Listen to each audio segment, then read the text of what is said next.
actually in it. We don't know. Everything at this point depends on the duration of the war. Trump can come out any day, any moment and say, hey, victory, right? And we'd all go home, market would go up. And you still won't see the impact of the problems until later on. So the point of all this, my conclusion is that you hold where you are now. Anytime, as I mentioned again last week, you tried to catch a falling knife, you know, you made a mistake. You got cut hands instead of buying values. So I think you can wait, right, to put money to work. Having said that, depending upon your time frame, depending upon what you're buying, right, you can hold it, except for things that I still think were very overvalued going into this. They're still overvalued. Are you lumping software in that group? Are you software? I bought Microsoft. Discount retailers in that group, because a lot of things are falling that I don't think people thought were overvalued until this happened. The rise of oil prices changes the math. That's not true in software. That's not true in software. No, I'm asking, are you counting software? But discount retailers, I didn't hear anybody. But not because of nobody this. Said those were overvalued until this happened, and now all of a sudden we're seeing calls for those to sell lower. That's not true.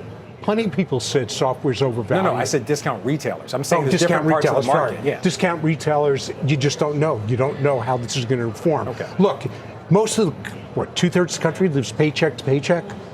So now with fuel prices going up, how they've gone, I mean, saving grace, we've got warm weather across the country, right? So less heating costs for this time of year. But now they've got to put gas in their tank. They've got to put energy into their home. Right. So discount retailers, they're going to have a tough time. All right. You don't like resilient. What about constructive? Jim, I'm going to come over to you. Mike Wilson from Morgan Stanley out with a note saying in part, I'm just kind of summarizing part of it, we think we're closer to the end of this rolling correction than the beginning, talking about the falling knife that Weiss was just mentioning. And we're trying to build on it, but we're only going to build on it if crude oil remains lower, right? Yeah, look, I think you trust the equity market here, believe it or not, more so than you trust the oil price or the commodity market. I think there's a lot more volatility on the commodity side than there is on the stock side. But the stocks related to this energy trade, they got it right. If you consider on February 11th, there was a net 76% of all of the stocks that make up the XLE index. So 3/4 of all of those stocks were making 52-week highs. And that was a full 2 weeks before we began operations in Iran. The market knew, stock investors knew. They might not have known the exact details, the exact timing, but they got that part right. And so that's what I'm focused on. You're seeing oil give back a lot, but you are not seeing a slaughterhouse in those XLE names. They seem to be holding relatively firm given the volatility in the underlying commodity. So, Rob, what do we do with the last 20 hours? How does it formulate our views as either wealth managers or investors? But before you had the reversal yesterday, JP Morgan was suggesting you could get another 10% from the peak to trough. Pullback. Ed Yardeni had raised the odds of a market meltdown in his mind to 35%. Wolf talking about a notable spike in volatility still lies ahead. Does any of that hold anymore? I think all of it's possible, for sure. And I think to simplify what market participants should be thinking about, specifically the clients that work with the wealth advisory community, there's those that have new money that they're looking to put to work. It's taking a look. We're in the red across the board, as you can see right now. The Dow pulling back almost 500 points. The S&P down just about 0.5%. The Nasdaq pulling back 0.25%. And look at oil. Oil actually up over 5% right now. Crude trading just under $88 a barrel. And really, I think, Joe, that's where we have to start at. We've seen so much volatility in the markets in recent days, a lot of it driven by the price of oil. Oil's up 5% even after a historic release by the IEA. And we're certainly in a headline-driven market. How do you navigate all this? It's interesting because I think there's two different perspectives on this. If you are in the wealth management industry, you're looking at the environment right now, you're asking yourself, do you believe fundamentally we're at some form of an inflection point that warrants going in and adjusting portfolios? And I think the answer to that is no, based on the evidence. I don't think this is an inflection point. I think this is more of cyclical volatility, more of a cyclical correction. If you are paid on your revenue production, if you are a hedge fund, which Steve knows that world well, if you're institutional, you're focused on alpha generation, this has become a horrible environment to do that. And less is more. And you are participating less.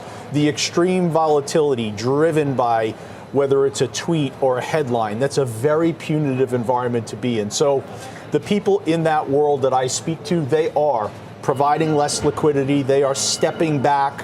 They are awaiting some degree of certainty involving the oil market. And then we do have two other headwinds in front of us, one of which is software. We'll talk a little, obviously, about Oracle in a little bit. But the other is the financial sector. And let's remember, the financial sector right now was going to add as my fourth and final point. Maybe these other things change, certainly, but right now the numbers are the numbers, and productivity is a very big positive, and that's a nice tailwind and offset. And one last thing, one big beautiful bill has yet to hit, and that will help in terms of a little bit of the oil price, maybe the inflationary pressures. I'm sorry to interrupt Jimmy and Josh. I agree with everything you're saying fundamentally. To me, where we are in the moment, can you secure the Strait of Hormuz or not? That's what everything boils down to. And if we can't, then this punitive environment continues. And if we're able to secure it, then we're going higher. Okay, to that point, to me, it's binary. Obviously, the market is reacting to that, to which JP Morgan's trading desk is making a tactically bearish call this morning. Long energy and energy stocks and short equities. It's really that simple.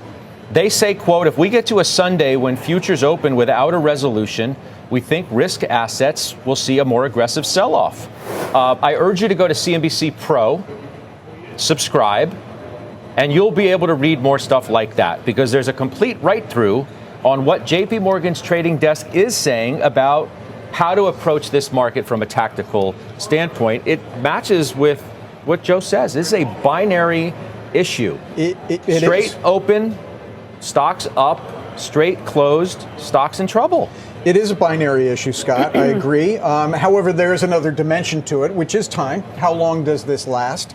The longer it goes, the more significant damage will be done. The president announcements of nothing getting through.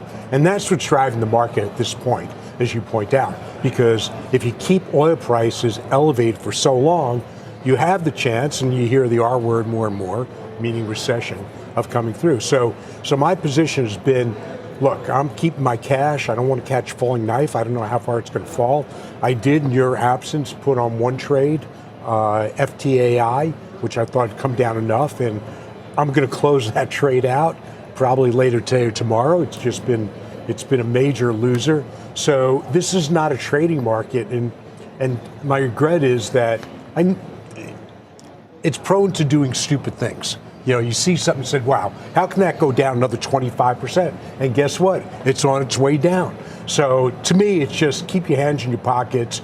You have different strategies if you're long term or if you're intermediate term, short term. If you're long term, look, frankly, any place you buy, if you buy the right stocks, they'll be higher in a reasonable time frame. But if you're a trader or you're focused shorter intermediate, then it's not so easy to determine. I'll just give people one more look. You throw WTI up intraday and then put the S&P intraday back up, because it really tells the whole story.